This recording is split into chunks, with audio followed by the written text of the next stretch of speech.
ವಿದ್ಯಾರ್ಥಿಗಳೇ, ಶಿಕ್ಷಕ ಮಿತ್ರರೇ, ಕರ್ನಾಟಕ ಸರ್ಕಾರ, ಸಾರ್ವಜನಿಕ ಶಿಕ್ಷಣ ಇಲಾಖೆ, ಸಮಗ್ರ ಶಿಕ್ಷಣ ಕರ್ನಾಟಕ ಇವರ ಸಹಯೋಗದಿಂದ ನಡೆಯುತ್ತಿರುವ ಕೋರ್ ವಿಜ್ಞಾನ ಚಟುವಟಿಕಾ ಕೇಂದ್ರಗಳು ಪ್ರಸ್ತುತಪಡಿಸುತ್ತಿರುವ ಚಿನ್ನರ ಚಿಲಿಪಿಲಿ ಕಾರ್ಯಕ್ರಮಕ್ಕೆ ತಮಗೆಲ್ಲರಿಗೂ ಸ್ವಾಗತ, ಸುಸ್ವಾಗತ.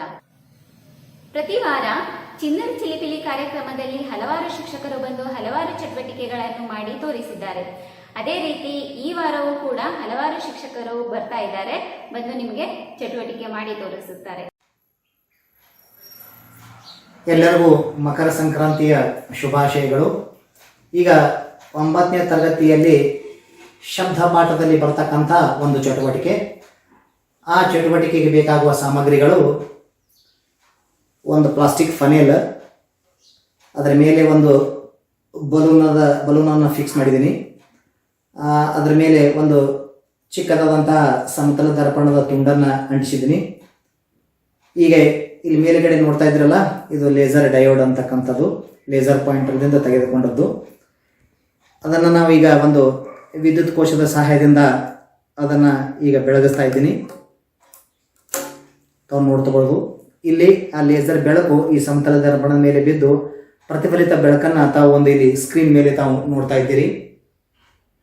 ಹಾಗೆಯೇ ಇದರ ಹಿಂದ್ಗಡೆ ನಾನು ಈ ಫನೇಲ್ ಹಿಂದ್ಗಡೆ ಒಂದು ಪೈಪನ್ನು ಫಿಕ್ಸ್ ಮಾಡಿದ್ದೀನಿ. ಈ ಪೈಪಿನ ಮೂಲಕ ನಾನು ಶಬ್ದವನ್ನು ಹೊಡೆಸ್ತಾ ಇದ್ದೀನಿ. ಇವಾಗ ಅಲ್ಲಿ ಸ್ಕ್ರೀನ್ ಮೇಲೆ ತಾವು ಆ ಲೇಸರ್ ಪಾಯಿಂಟರ್ ಬೆಳಕನ್ನು ಕುಣಿಯೋದನ್ನು ತಾವು ನೋಡ್ತಾ ಇದ್ದೀರಿ.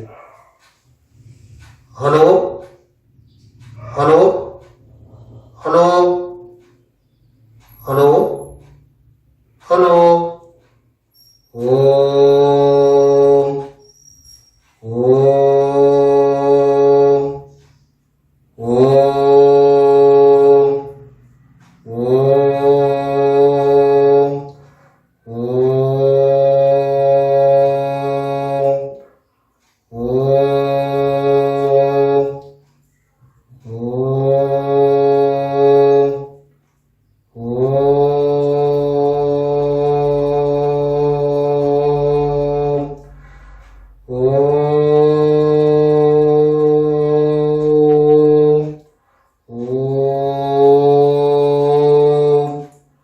ಓಂ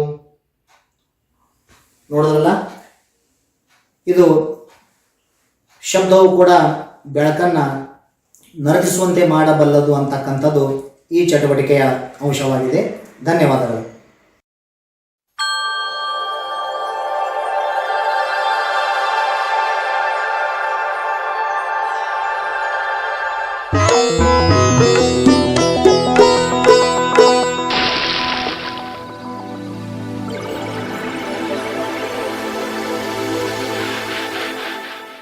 ಹಾಯ್ ಮಕ್ಕಳೇ.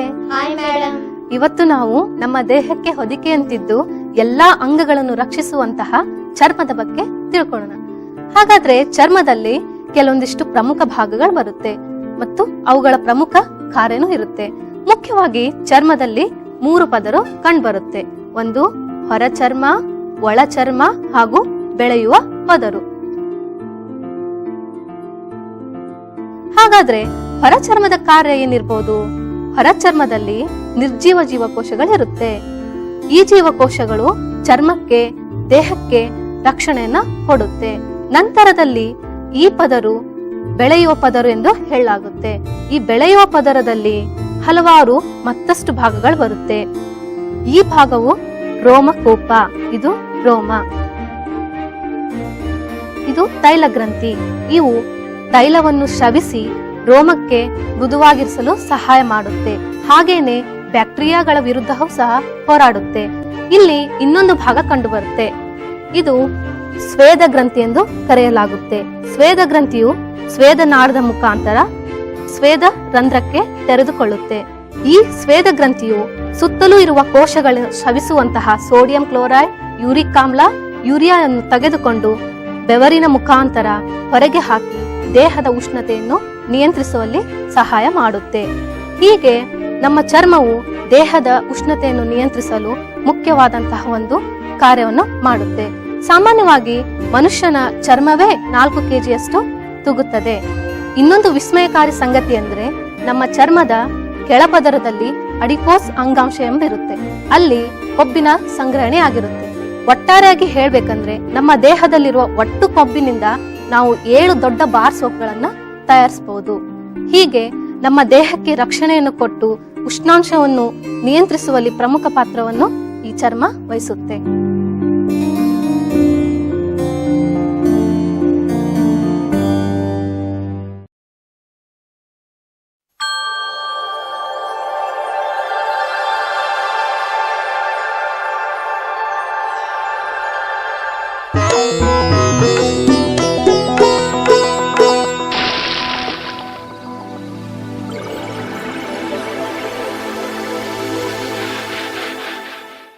ಹುಣಸೆ ಹಣ್ಣು ಒಂದು ನೆನಪ ಮಾಡಿದ ತಕ್ಷಣ ನಿಮ್ಗೇನ್ ಅನ್ಸುತ್ತೆ? ಬಾಯಲ್ಲಿ ನೀರು ಬರುತ್ತೆ. ಅದಕ್ಕೆ ಬರೋಕೆ ಕಾರಣ ಯಾರು? ನಾಲಿಗೆ. ನಾಲಿಗೆ, ಹೌದಲ್ವಾ? ಹಾಗಾದ್ರೆ ನಾಲಿಗೆಯು ರುಚಿಯನ್ನು ಗ್ರಹಿಸುವಂತ ಒಂದು ಅಂಗ. ಹಾಗಾದ್ರೆ ನಾಲಿಗೆಯ ರಚನೆ ಹೇಗಿರುತ್ತೆ? ನಾಲಿಗೆಯು ಲೋಳೆಯ ಪದರದಿಂದ ಆವೃತವಾಗಿದೆ. ಆ ಲೋಳೆಯ ಪೊರೆಯಲ್ಲಿ ರುಚಿಯನ್ನು ಗ್ರಹಿಸಲು ಹಲವಾರು ರಸಾಂಕುರಗಳಿರುತ್ತೆ. ಆ ರಸಾಂಕುರಗಳು ಸೂಕ್ಷ್ಮವಾದ ಕೋಶಗಳಿಂದ ಆವೃತವಾಗಿದ್ದು ಆಧಾರ ಕೋಶಗಳನ್ನು ಒಳಗೊಂಡಿರುತ್ತೆ. ಹಾಗೇನೆ ಆ ಆಧಾರ ಕೋಶಗಳು ಗ್ರಾಹಕ ಕೋಶಗಳೊಂದಿಗೆ ಸಂಪರ್ಕ ಹೊಂದಿರುತ್ತೆ. ಹಾಗಾದ್ರೆ ನಿಮ್ಮ ನಾಲಿಗೆ ಹೇಗೆ ರುಚಿಯನ್ನು ಗ್ರಹಿಸುತ್ತೆ? ಆ ಕಾರ್ಯವಿಧಾನ ಏನು ಅಂತ ಮುಂದೆ ನೋಡೋಣ. ಈಗ ನೀವು ಸೇವಿಸಿದಂತ ಆಹಾರದಲ್ಲಿಯ ಕಣಗಳು ಲೋಳೆಯ ಪದರಿನಲ್ಲಿ ಸೇರ್ಕೊಳ್ಳುತ್ತೆ. ಆಗ ಅಲ್ಲಿರುವಂತಹ ಗ್ರಾಹಕ ಕೋಶಗಳನ್ನ ಅದು ಪ್ರಚೋದನೆ ನೀಡುತ್ತೆ. ಹೀಗೆ ಪ್ರಚೋದನೆ ನೀಡಿದಾಗ ಅಲ್ಲಿಯ ರಾಸಾಯನಿಕ ಪ್ರಚೋದನೆಯನ್ನು ಆ ರಸಾಂಕುರಗಳು ವಿದ್ಯುತ್ ಸಂದೇಶಗಳನ್ನಾಗಿ ಪರಿವರ್ತನೆ ಮಾಡುತ್ತೆ. ಹೀಗೆ ಪರಿವರ್ತನೆ ಆದಂತಹ ವಿದ್ಯುತ್ ಸಂದೇಶಗಳು ಜ್ಞಾನವಾಹಿ ನರದ ಮುಖಾಂತರ ಮೆದುಳಿಗೆ ತಲುಪುತ್ತೆ. ಆಗ ನಿಮ್ಗೆ ರುಚಿ ಗೊತ್ತಾಗುತ್ತೆ. ಹಾಗಾದ್ರೆ ಒಟ್ಟಾರೆಯಾಗಿ ರುಚಿಯಲ್ಲಿ ಎಷ್ಟು ವಿಧಗಳು? 4. ಯಾವ್ದ್ಯಾವ್ದು? ಹುಳಿ. ಹಾಗಾದ್ರೆ ನಮ್ಮ ನಾಲಿಗೆ ಎಲ್ಲಾ ಭಾಗದಲ್ಲೂ ಎಲ್ಲಾ ರುಚಿಯನ್ನು ನಾವು ನೋಡಕ್ಕೆ ಸಾಧ್ಯ ಇಲ್ಲ. ಕೆಲವೊಂದು ನಿರ್ದಿಷ್ಟ ಭಾಗದಲ್ಲಿ ಮಾತ್ರ ಆ ರುಚಿಯನ್ನ ಗ್ರಹಿಸಬಲ್ಲದು. ಹಾಗಾದ್ರೆ ನಿಮ್ಗೆ ಒಂದು ಪ್ರಶ್ನೆ, ನೀವು ಗುಳಿಗೆನ ತಗೋತೀರಲ್ವಾ? ಹಾಗೆ ತಗೋಬೇಕಾದ್ರೆ ಎಲ್ಲಿ ಇಟ್ಕೋತೀರಾ? ಅಂದ್ರೆ ಹಿಂಭಾಗದಲ್ಲಿ. ಈ ಭಾಗ ಏನಿದೆ ಅಲ್ಲ, ಈ ಭಾಗವು ಕಹಿಯನ್ನ ಗ್ರಹಿಸುತ್ತೆ. ನಂತರದಲ್ಲಿ ನೀವು ಹುಳಿಯಾಗಿರೋದೆಲ್ಲ ತಿಂತೀರಲ್ಲ, ಆವಾಗ ಹೇಗೆ ತಿಂತೀರಾ? ನಾಲಿಗೆಯ ಪಾರ್ಶ್ವ ಭಾಗದಲ್ಲಿ ಹುಳಿಯನ್ನು ಗ್ರಹಿಸುವಂತಹ ಶಕ್ತಿ ಇರುತ್ತೆ. ಹಾಗಾದ್ರೆ ಉಪ್ಪನ್ನ ಹೇಗೆ ರುಚಿ ನೋಡ್ತೀರಾ? ಮುಂಭಾಗದಲ್ಲಿ. ಹಾಗಾದ್ರೆ ನಾಲಿಗೆಯ ಮುಂಭಾಗದಲ್ಲಿ ಉಪ್ಪನ್ನು ಗ್ರಹಿಸುವಂತಹ ಶಕ್ತಿ ಇರುತ್ತೆ. ಸಿಹಿಯನ್ನ ಮುಂಗಡೆ. ನಾಲಿಗೆಯ ಅತಿ ಮುಂಭಾಗದಲ್ಲಿ ತುದಿಯಲ್ಲಿ ಸಿಹಿಯನ್ನು ಗ್ರಹಿಸುವಂತ ಶಕ್ತಿ ಇರುತ್ತೆ. ಇನ್ನೂ ಒಂದು ಕಾರ್ಯ, ಮುಖ್ಯವಾದ ಕಾರ್ಯ ಇದೆ ನಾಲಿಗೆದು. ಅದೇನಂತಂದ್ರೆ, ಈಗ ನೀವೊಬ್ರು ಯಾರಾದ್ರೂ ನಿಮ್ಮ ನಾಲಿಗೆನ ಹಿಡ್ಕೊಂಡು ನಿಮ್ಮ ಹೆಸರನ್ನ ಹೇಳ್ಬೇಕು. ಅವಳು ಹೇಳಿದ್ದು ನಿಮ್ಗೆ ಸ್ಪಷ್ಟವಾಗಿ ಕೇಳ್ತಾ ಇದೆನಾ? ಇಲ್ಲ.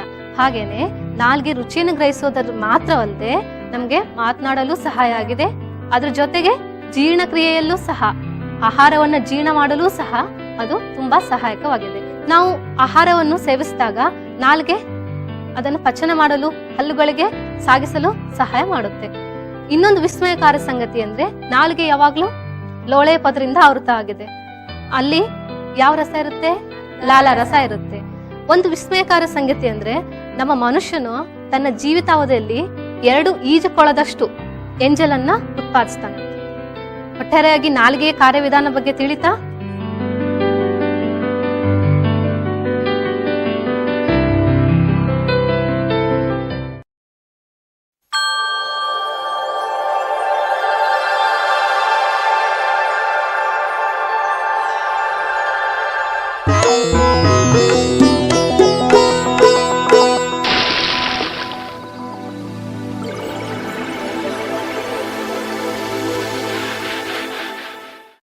ಮಕ್ಕಳೇ, ಇವತ್ತು ನಾವು ಪುರುಷ ಜನನಾಂಗ ವ್ಯೂಹದ ಬಗ್ಗೆ ತಿಳ್ಕೊಳ್ಳೋಣ.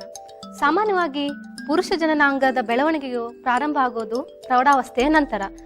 ಮುಖ್ಯವಾಗಿ ಈ ಭಾಗ ಕಂಡುಬರೋದು ಉದರದ ಕೆಳಭಾಗದಲ್ಲಿ. ಇಲ್ಲಿ ಪ್ರಮುಖವಾದ ಭಾಗಗಳೆಂದ್ರೆ, ಇದೇನು ಭಾಗ?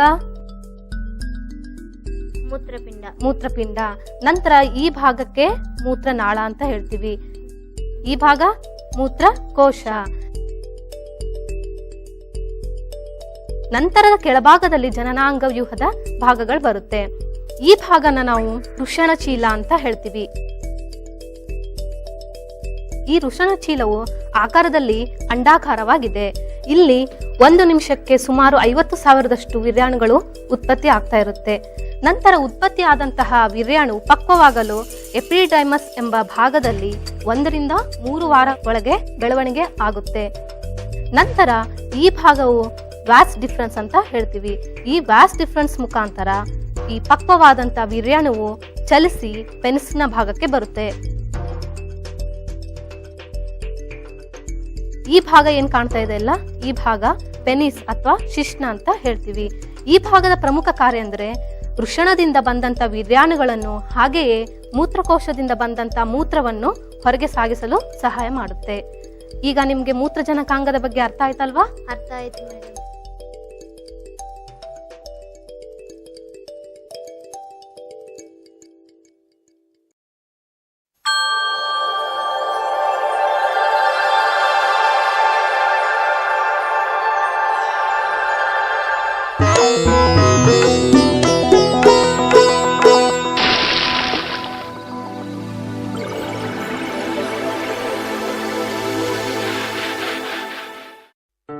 ಇಂದು ನಾವು ಭ್ರೂಣದ ಬೆಳವಣಿಗೆಯ ವಿವಿಧ ಹಂತಗಳ ಬಗ್ಗೆ ಅಧ್ಯಯನ ಮಾಡೋಣ.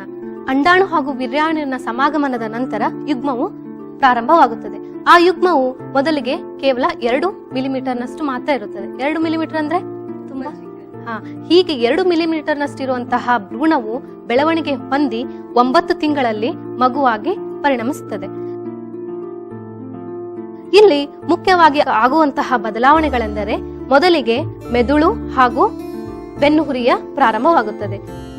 ಈ ಯುಗ್ಮವು ಮೊದಲಿಗೆ 1 ಕೋಶವಾಗಿ ಪರಿಣಮಿಸಿ 3 ಪದರುಗಳಿಂದ ಉಂಟಾಗುತ್ತದೆ. ಎಂಡೋಡರ್ಮ್, ಮಿಸೋಡರ್ಮ್, ಎಕ್ಟೋಡರ್ಮ್ ಅಂತ. ನಂತರದಲ್ಲಿ 2ನೇ ತಿಂಗಳಿಗೆ ಮಗುವಿನಲ್ಲಿ ಹಲವಾರು ಬೆಳವಣಿಗೆಗಳು ಕಂಡುಬರುತ್ತದೆ.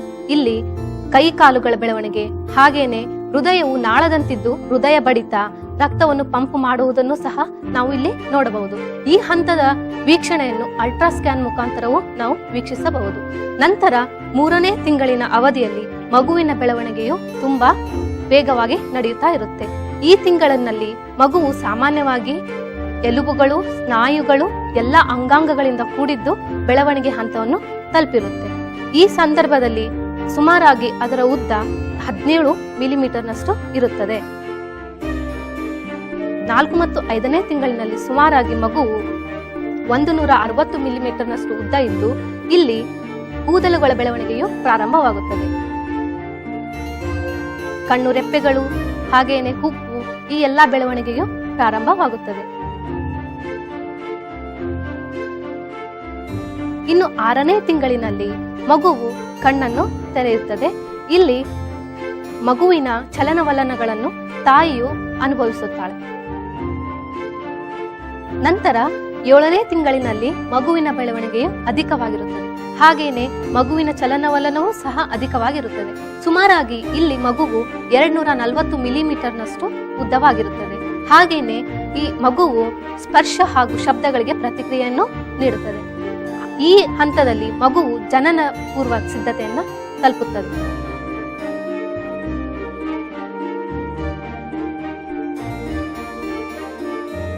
ನಂತರ 9ನೇ ತಿಂಗಳಿನಲ್ಲಿ ಪೂರ್ಣ ಪ್ರಮಾಣವಾಗಿ ಬೆಳವಣಿಗೆ ಹೊಂದಿದಂತಹ ಮಗು ಜನನವಾಗುತ್ತದೆ.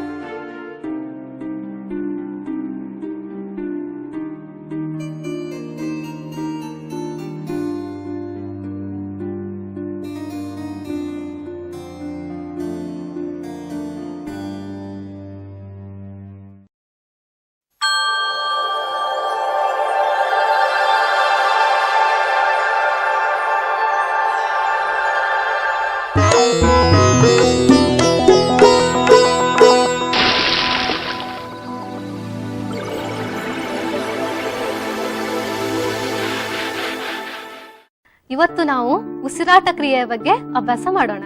ಹಾಗಾದ್ರೆ ಉಸಿರಾಟ ಅಂದ್ರೇನು? ಒಳಗೆ ತಗೊಳ್ಳೋದು. ಹೌದು, ನಾವು ಸೇವಿಸಿದಂತ ಆಹಾರವು ಉತ್ಕರ್ಷಿಸಲ್ಪಟ್ಟು ಶಕ್ತಿಯ ಬಿಡುಗಡೆಯೊಂದಿಗೆ ನೀರು, ಇಂಗಾಲದ ಡೈಆಕ್ಸೈಡ್ ಅನ್ನ ಬಿಡುಗಡೆಗೊಳಿಸೋದು ಅಂತ ಅರ್ಥ. ಹಾಗಾದ್ರೆ ನಮ್ಮ ಉಸಿರಾಟ ಕ್ರಿಯೆಯು ಎಷ್ಟು ಹಂತಗಳಲ್ಲಿ ನಡೆಯುತ್ತೆ? 2 ಹಂತಗಳು. ಒಂದು ಬಾಹ್ಯ ಉಸಿರಾಟ, ಆಂತರಿಕ ಉಸಿರಾಟ. ಹಾಗಾದ್ರೆ ಬಾಹ್ಯ ಉಸಿರಾಟ ಅಂದ್ರೆ ರಕ್ತ ಹಾಗೂ ಮಾಧ್ಯಮದ ನಡುವೆ ನಡೆಯುವಂತ ಅನಿಲಗಳ ವಿನಿಮಯ. ಹಾಗೇನೆ ಆಂತರಿಕ ಉಸಿರಾಟ ಅಂದ್ರೆ ರಕ್ತ ಹಾಗೂ ಜೀವಕೋಶಗಳ ನಡುವೆ ನಡೆಯುವಂತ ಅನಿಲಗಳ ವಿನಿಮಯ. ನಮ್ಮ ಶ್ವಾಸಾಂಗ ವ್ಯೂಹವು ಅನೇಕ ಭಾಗಗಳನ್ನ ಒಳಗೊಂಡಿದೆ.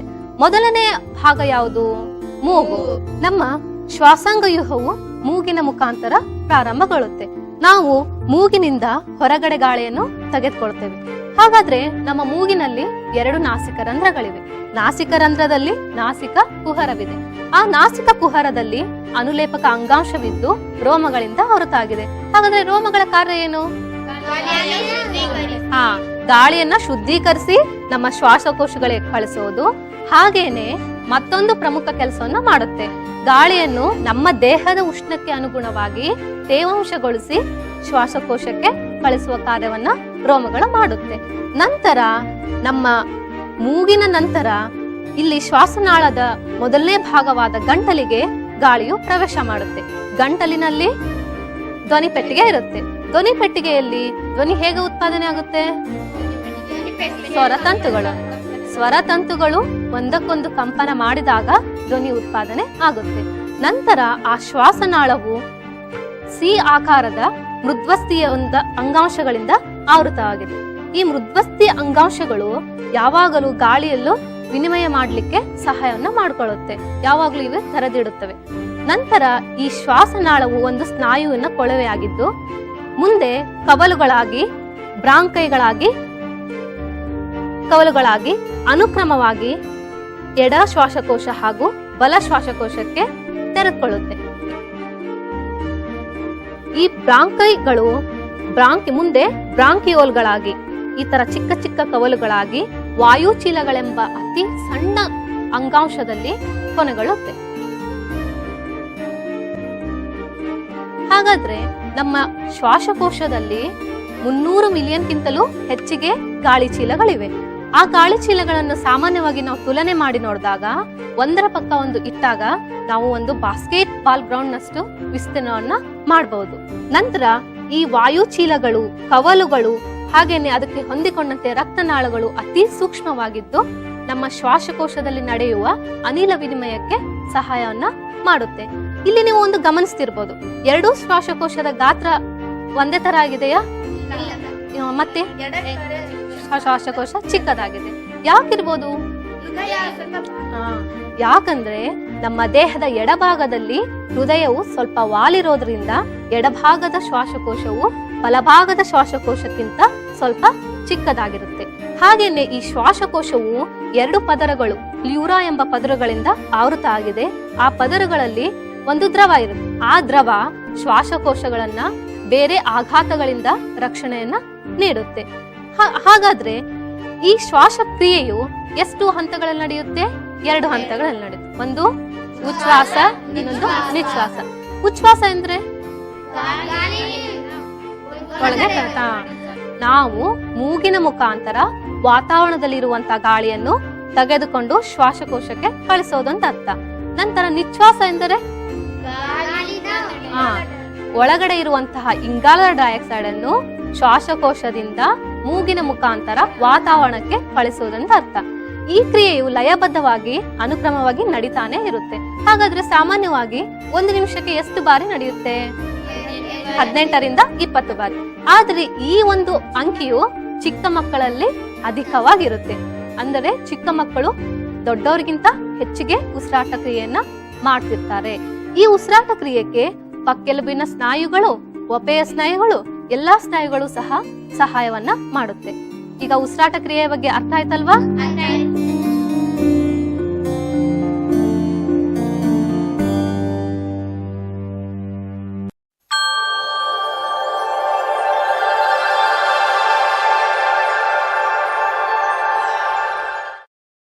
ह्यूमन ब्रेन, मानव मस्तिष्क। मनुष्य का मस्तिष्क अक्सर ज्ञात ब्रह्मांड में सबसे जटिल वस्तु माना जाता है। हम इस बारे में अभी भी बहुत कम जानते हैं कि मनुष्य का मस्तिष्क काम किस प्रकार करता है।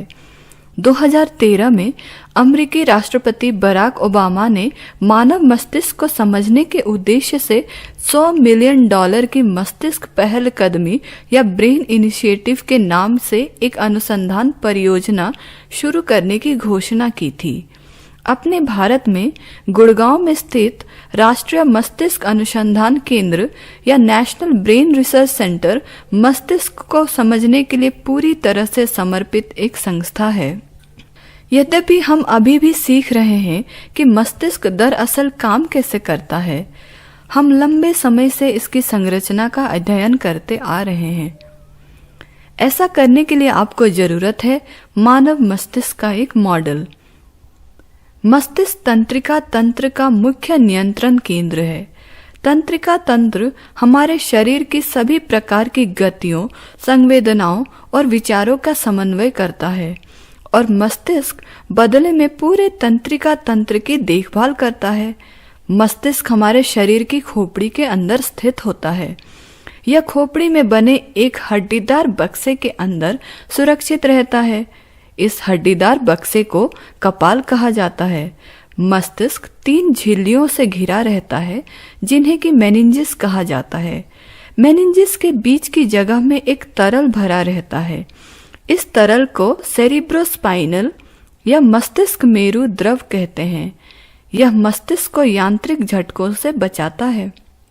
मानव मस्तिष्क मुख्यतः 3 क्षेत्रों में बटा रहता है: सेरिब्रम या प्रमस्तिष्क, सेरिबेलम या अनुस्तिष्क और ब्रेन स्टेम या मेडुला ओब्लोंगेटा या पश्चिम मस्तिष्क। अग्र मस्तिष्क या प्रमस्तिष्क मस्तिष्क का सबसे ऊपरी व सबसे बड़ा हिस्सा है। इसकी सतह पर खांचे या ग्रूव्स और उभार या रिड्ज पाए जाते हैं। यह दाएं और बाएं 2 हिस्सों में बटा होता है जिन्हें कि दायां और बायां गोलार्ध कहा जाता है। प्रमस्तिष्क सोचने और तर्क करने जैसे मानसिक गतिविधियों को नियंत्रित करता है। यह बुद्धि और स्मृति के अलावा दर्द, ध्वनि, स्पर्श, स्वाद और गंध के बोध का भी केंद्र है। अनुस्तिष्क हमारे शरीर के पिछले हिस्से में प्रमस्तिष्क के नीचे स्थित एक छोटा क्षेत्र है। यह शरीर की मुद्रा और संतुलन को नियंत्रित करता है। यह मांसपेशिया गतिविधि और चलना, डांस करना, साइकिल करना, पेंसिल उठाना जैसी शारीरिक गतिविधियों का भी समन्वय करता है। ब्रेन स्टेम या मेडुला ओब्लोंगेटा मस्तिष्क का सबसे निचला हिस्सा है। यह मस्तिष्क को रीढ़ की हड्डी से जोड़ता है।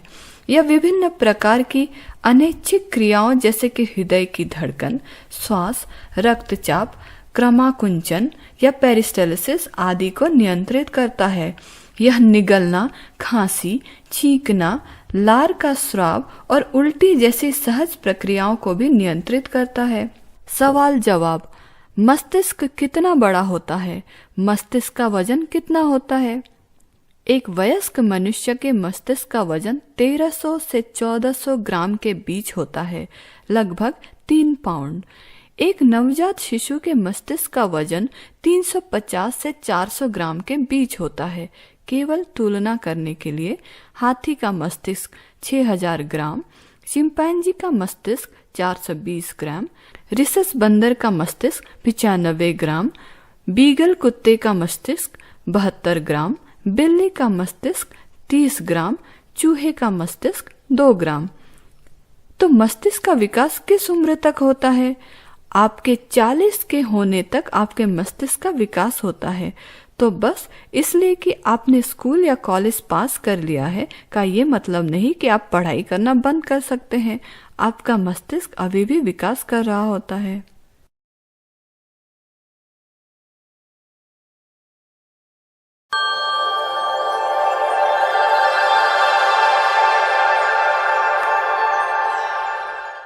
पारिस्थितिकी तंत्र। एक पारिस्थितिकी तंत्र अपने वातावरण के निर्जीव घटकों के साथ रहने वाले जीवों का एक समुदाय है। सजीव और निर्जीव घटक विभिन्न पोषक चक्रों और ऊर्जा के प्रवाहों से आपस में जुड़े हुए हैं। परिस्थिति विज्ञान जीवित जीवों और उनके वातावरण के बीच के संबंधों का एक अध्ययन है। पारिस्थितिकी तंत्र पारिस्थितिकी अध्ययन की एक इकाई है।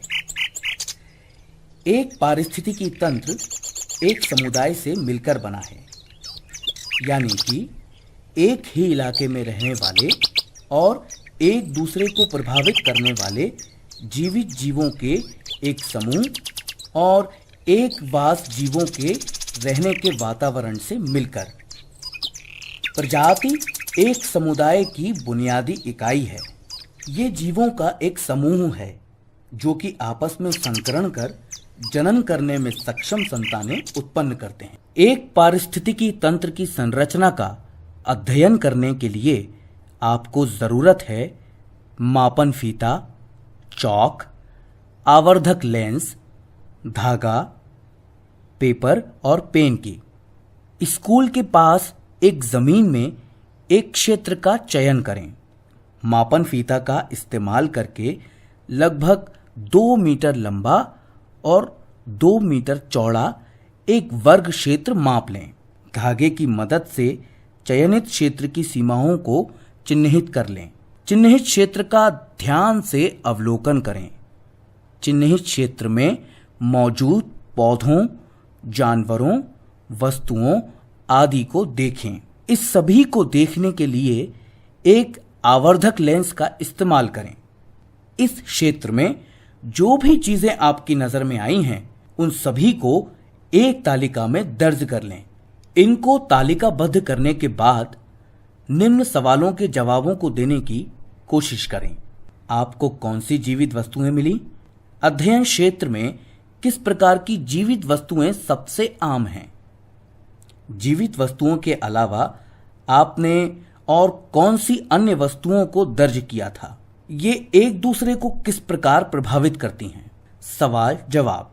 क्या एक पारिस्थितिकी तंत्र बहुत बदल सकता है? एक पारिस्थितिकी तंत्र जगह के प्रकार, अपनी जलवायु, अपने प्राकृतिक इलाके, ऊर्जा, पानी, सूरज का प्रकाश, पोषक तत्वों की उपलब्धता आदि के आधार पर समय के साथ विकसित होता रहता है। प्रत्येक पारिस्थितिकी तंत्र में विभिन्न सजीव और निर्जीव वातावरण एक इकाई के रूप में एक साथ काम करते हैं। क्या इंसान पारिस्थितिकी तंत्र का हिस्सा है? हाँ, इंसान किसी अलग पारिस्थितिकी तंत्र में नहीं रहते हैं। हम सभी उसी पारिस्थितिकी तंत्र का हिस्सा हैं जिसके कि अन्य पौधे, पक्षी, कीट, सूक्ष्मजीव आदि भी हिस्सा हैं। वास्तव में इन सभी अन्य जीवों के साथ अपने नाजुक संबंधों को अनदेखा करके हम प्रतिकूल प्रभाव पैदा करने, चाहे वो प्रजाति का विलुप्त होना हो, पानी की कमी हो या प्रदूषण हो, की शुरुआत कर रहे हैं। अपने ग्रह को आगे के विनाश से बचाने के लिए हमें पारिस्थितिकी संतुलन को बहाल करने की ओर ध्यान देने की जरूरत है।